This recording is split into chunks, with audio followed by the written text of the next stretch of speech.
bismillah ci ëttu yëglekaay yéen def lu baax tv.com seen mbokk seen xarit Cheikh Beye moo ñëw di fësal di ci ëttu yëglekaay yéen tey nag la mardi 20 février ci atum 2024 bi nga xam ne moom la ñu nekk bokk na ci li nga xam ne moo ci gën a fës di daal CNG bu course hippique bu Sénégal en tout cas li wér te wóor moom ñenn ñi daal wax nañ ne daal réunion yi nga xam ne moom la ñu amal day guddee ba parfois daal ci lundi bi nga xam ne sax ci la ñu amal réunion yi gars yi daal ba la ñu ci am daal lu leer daal mardi dafa jot ak leneen li nga xam ne moom moo ci galajaane muy programme yi nga xam ne war nay génn engagement yi ñu ngi koy def jeudi tamit gis nañ ne daal léegi daal balay génn daal wala bala ñu koy tappe daal mu doon di vendredi te bu boobaa daal bokk na daal ci li nga xam ne moom moo ci gën a fës daal nee nañ daal kon jërul woon engagement yi ñu koy def jeudi ndax buñ koy def jeudi waroon nañoo fexe ba jeudi boobu ñëpp xam fas yi nga xam ne ñoom ñoo ci daw fexe ba xam corde yi nga xam ne ñoom ñoo ci war a am xool fas yi nga xam ne ñoom ñoo ci engagé ku wax lii wax lee Tiwaawan ñoom daal gis nañ ne biir koor gi lañ daan dawal waaye gisaguñ ñu def yenn démarche pour wan ne daal ñoom danañ dawal ci koor gi nga xam ne moom lañ jëm yem ak la 11 bi nga xam ne moom la ñuy dëgmal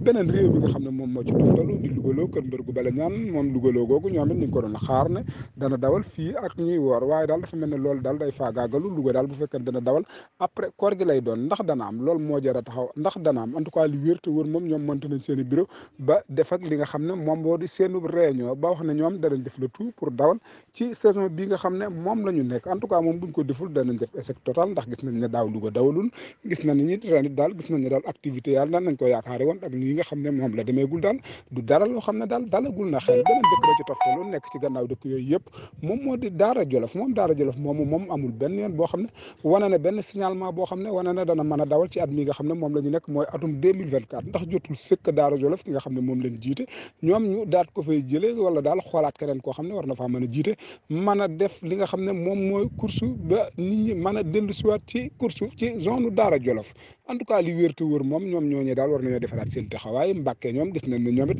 ñi ngi doon bennoo ñaaroo ci seen course boobu nga xam ne moom moo nekk Mbàkke di course boo xam ne course cosaan la di course boo xam ne course la boo xam ne course bu marque empreinte am di course boo xam ne heure bu ñu ko dawalee rek ñëpp àndandoo kontaan daanañ ko dawal sax lu toftal ci màggalu Tuuba wala boog li ko jegal lool en tout cas li wér te wër moom Mbàkke googu gën naa dawal lool course boobu nga xam ne nag am na ñoo xam ne taxawoon nañ pour thème bu jël ko ndax dugg ci dawal gi moo tax ñu taxawoon pour bëgg koo jël en tout cas moom ñi nga xam ne ñoom ñoo nekk Mbàkke di ay cousine turfiste ñoom daal neen ko jël dëgg jëlaale seen bakkan ba ñi nga xam ne ñu ngi doon xayma ne war nañ ko mën a jël ñoom ñooñee daal mujj nañoo bàyyi tegg seen i tànk fii la ñu yemandi bàyyi bonne continuation à vous acee ñu vol de départ bi maa la ko waxoon nii laa la ko waxee woon jóg nañu gars yi jóg nañu ñoom ñëpp jógandoo nañu ku nekk a ngi toog di saaf naar mu mel ni ki nga xamante ni moo defati maninam mooy njëkk junior moom moo ñëw ànd ak ki nga xamante ni moom mooy numéro 5 bi mooy Sukuran ñaari fas yi dañoo ànd génn réew mi njëkk junior moo génn ko sëppee. njëkk junior moo génn ci kanam njëkk junior ak Sukuran ñoo ànd dem ci kanam ba léegi ñoo ngi doon jóge ci écurie Waalo njëkk junior a ngi noonu ci kanam moo ngi noonu ànd ak Sukuran Las Palmas. jërëjëf ko sëppee njëkk junior moo génn